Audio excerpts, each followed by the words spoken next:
Hey, it's Ray with Sober Without God, and welcome to my channel today. We're going to talk about what you lose when you stop drinking.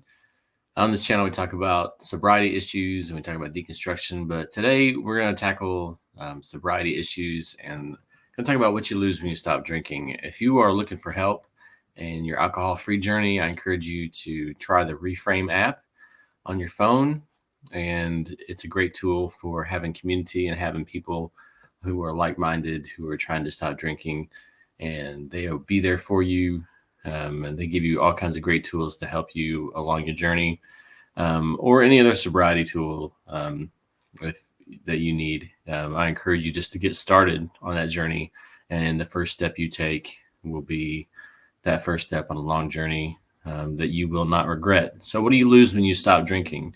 So, let's start with the negative side of it. When you stop drinking, a lot of people I hear talk about the fact that one of the things they're worried about losing is community. They have friends, they have people they love in their life that they go hang out with who drink, and that's how they get along. They all drink together. They go to the bar, they go somewhere after work. Then they have a drink, and that's how they have part of their community. And that is an understandable loss. Some people are never able to break away from it. Some of the people I hear talk on the Reframe app who are from the UK say that that's all they have in their town is pub life, and that that is how people get along. And it's hard for them to be around alcohol once they stop drinking, and the only place to have be social is in the pub.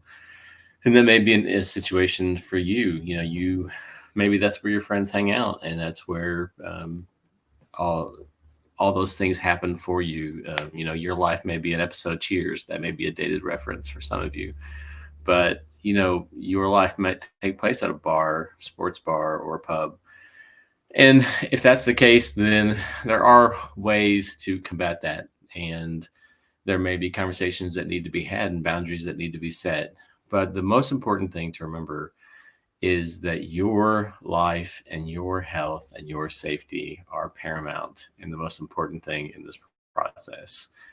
And the most important thing is that you don't die, and that you aren't addicted, and that you don't go through the rest of your life with anxiety and stress and being hungover every morning and not being able to function as a parent or a friend or a human being, and that alcohol does not rule your life, that you take control of the situation. And if you go into a bar or a pub or anywhere like that is what's standing between you and an alcohol-free life, then it may be time to step back and have some conversations with some people, and put those things in the balance and weigh them against one another and see what's really important. Something that you might lose is you may lose family. And unfortunately, one of the things that happens is one spouse may drink and you may stop. And, you may lose a connection there, and your spouse may not respect that. My spouse that I had, she respected it, and she made sure that she protected me from it. And I really appreciate that about her. And you may have other family members who don't even realize you stopped drinking, and you may have difficulty at family events, and maybe you stop going to certain family events for a while until you have a conversation with them. And I've seen people go through divorces on the Reframe app and on the community, because what happens after you become sober is you really start to know yourself, and you have to face when you've been doing as after all these years of drinking, you've been burying yourself, and you've been burying a real conversation with who you really are, and you've been numbing the idea of who you are. And so when you come face to face with who you really are, that can become very difficult, and you have to live with yourself. And that may include tools such as therapy and communicating with your spouse or your partner.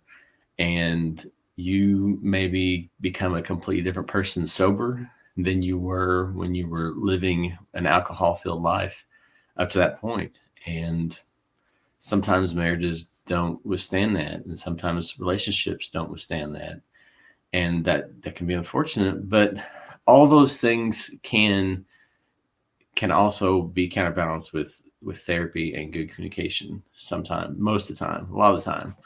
And so don't cross that bridge until it's ready to get there, and understand that that's all part of the process. The most important thing, once again, right now, if you're considering becoming alcohol free, is just taking that first step.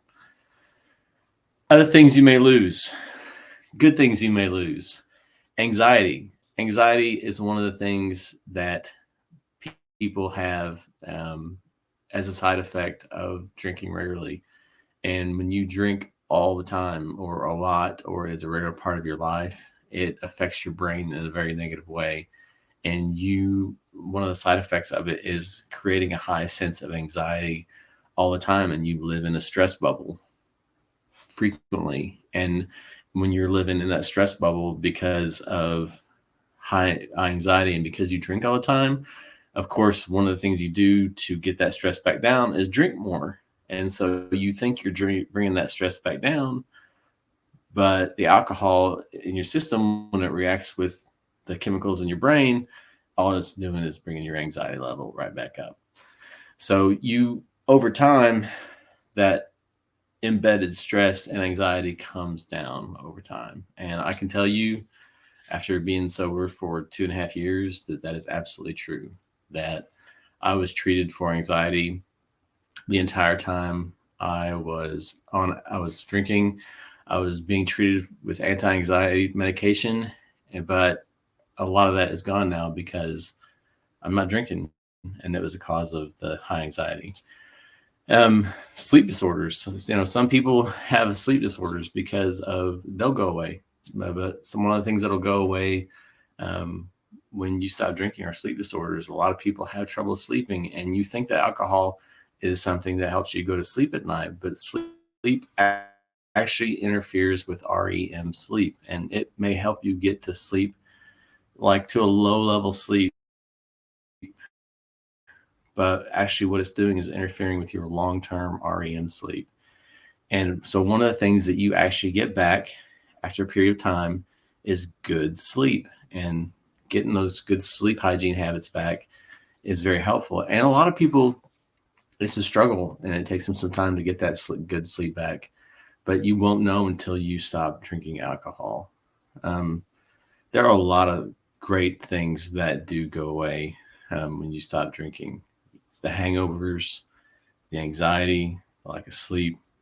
I can tell you, your skin gets better, you feel better, you start discovering things about yourself, your relationships with your family get better. I can promise you that living with alcohol in your life is not an answer, and it is tough to give it up, and it is a struggle at some days to fight those cravings, but it is a better life to live without it than is to live with it. And so I encourage you, if you're trying, to keep trying. And if you are considering giving it up, to do research, do what you need to do, but most importantly, stop, because you are a wonderful person, and you're a beautiful person, and you're an amazing person, and you are not a better person with alcohol in your life. And so I encourage you to stop. And I'll be here next time on Sober Without God.